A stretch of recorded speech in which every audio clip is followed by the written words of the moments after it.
नमस्कार, हिमाचल समाचार में आपका स्वागत है। आज के मुख्य समाचार। मुख्यमंत्री ने जिला हमीरपुर के नादौन के गलोड से सरकार गांव के द्वार कार्यक्रम का किया शुभारंभ। स्टेट्स स्टार्टअप रैंकिंग 2022 में हिमाचल को उत्कृष्ट प्रदर्शन करने वाले राज्य का पुरस्कार। मुख्यमंत्री ने कहा, ग्रामीण अर्थव्यवस्था आधारित नई स्टार्टअप नीति लेकर आएगी राज्य सरकार। आपदा राहत कोष में अंशदान। और अब समाचार विस्तार से। मुख्यमंत्री ठाकुर सुखविंदर सिंह सुक्खू ने आज सरकार गांव के द्वार कार्यक्रम का शुभारंभ हमीरपुर जिला के नादौन विधानसभा क्षेत्र के तहत गलोड से किया। कार्यक्रम के दौरान 87 शिकायतें प्राप्त हुई।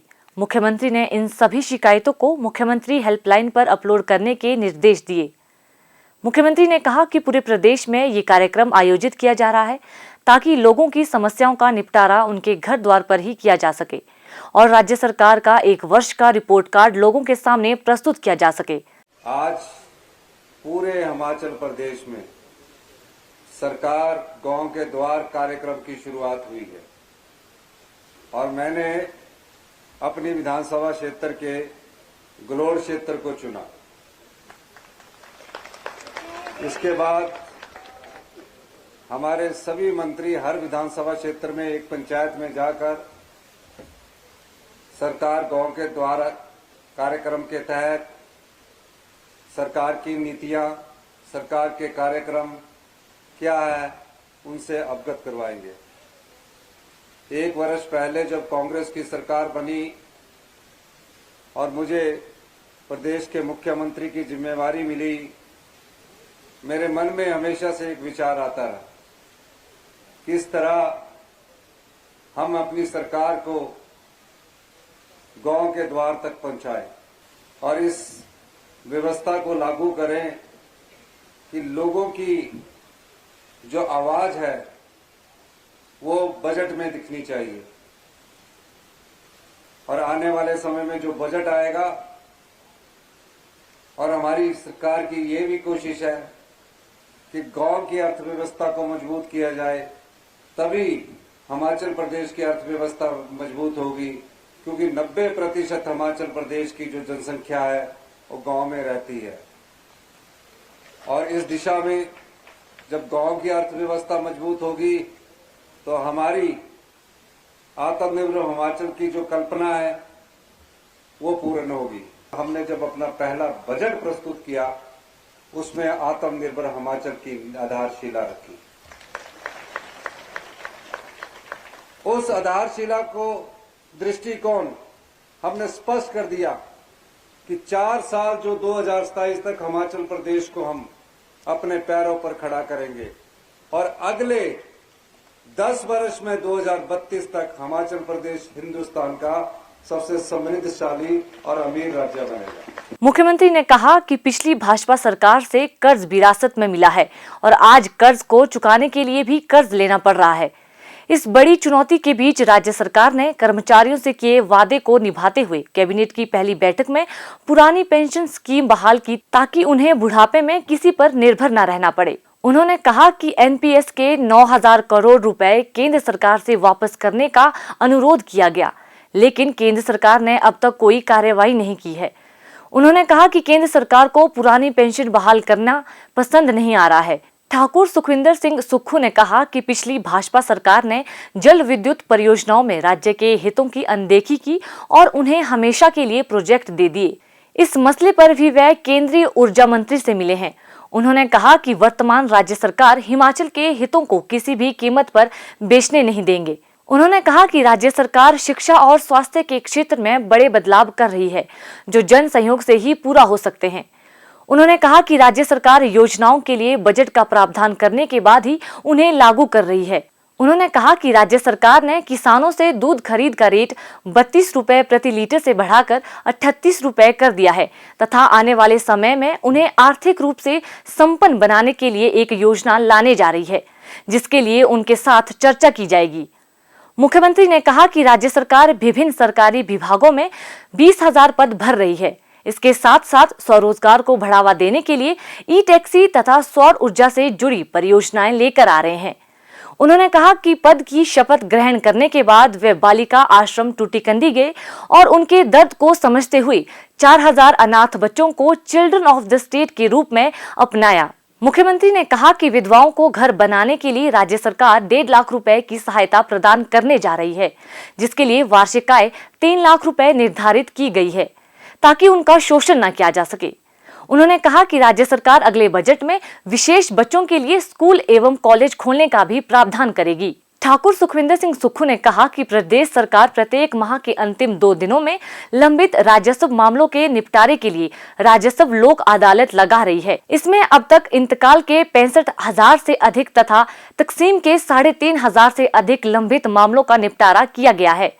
उन्होंने कहा कि पहली बार राजस्व विभाग में कोई सरकार गंभीरता से इस दिशा में प्रयास कर रही है। मुख्यमंत्री ने कहा कि गलोड़ तहसील के अंतर्गत राजस्व के तहत अदालतों में इंतकाल के लंबित 273 मामलों में से 266 केस तथा तकसीम के लंबित 115 में से 60 मामलों का निपटारा किया गया है। मुख्यमंत्री का बढ़ेड़ा हेलीपैड पहुंचने पर स्थानीय लोगों ने जोरदार स्वागत किया। जनता को संबोधित करते हुए ठाकुर सुखविंदर सिंह सुक्खू ने कहा कि वे नादौन की जनता के लिए पहले विधायक हैं, इसीलिए लोगों का उन पर पूरा अधिकार है। वे निरंतर हिमाचल प्रदेश को विकास के पथ पर अग्रसर करने के लिए निरंतर प्रयास कर रहे हैं और नादौन के विकास में धन की कमी को आड़े नहीं आने दिया जाएगा।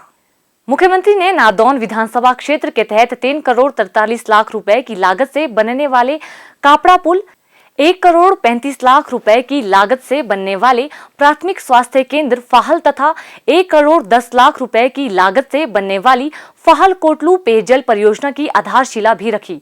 मुख्यमंत्री ने इस अवसर पर 250 मेधावी विद्यार्थियों को टैबलेट भी प्रदान किए।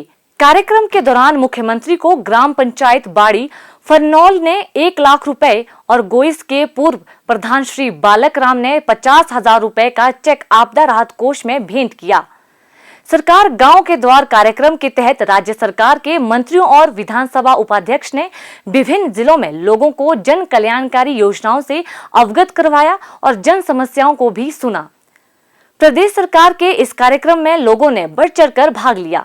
लोगों ने सरकार की इस पहल का स्वागत करते हुए कहा, हम मेला मंडल टिपुरी से बोल रहे हैं। ये दरबार लगा था, हमने एप्लीकेशन दी थी। हमारा जो मेला मंडल था 1 कमरा था, छोटा था, इसलिए हमें 1.5 लाख दिया है। हम सरकार का, मंत्री जी का बहुत शुक्र अदा करते हैं, धन्यवाद करते हैं। सड़क की निर्माण योग्य जो हमारी समस्या थी उन्होंने सुनी है और 5 लाख रुपया जो है सरकार ने मंत्री महोदय ने दिया। मंत्री महोदय जी ने सरकार ने दिया है, आश्वासन दिया है कि जो अगर कम पड़ेगा तो और देंगे। मैं हिमाचल सरकार का धन्यवाद करती हूं कि उन्होंने सरकार गांव के द्वार जो कार्यक्रम लगाया है, जिससे स्पीति के सारे गांवों में जनजातीय लोगों के जितने भी प्रॉब्लम्स है वो गांव पे ही सॉल्व हो रहे हैं। इस कार्यक्रम के लिए मैं सरकार को बहुत बहुत धन्यवाद करती हूं। भारत मंडपम नई दिल्ली में उद्योग और आंतरिक व्यापार संवर्धन विभाग द्वारा राज्यों के स्टार्टअप रैंकिंग 2022 कार्यक्रम में हिमाचल प्रदेश को श्रेणी बी 1 करोड़ से कम आबादी वाले राज्य में सर्वश्रेष्ठ परफॉर्मर पुरस्कार प्रदान किया गया। ये पुरस्कार राज्य में बेहतरीन स्टार्टअप पारिस्थितिकी तंत्र विकसित करने के लिए प्रदान किया गया।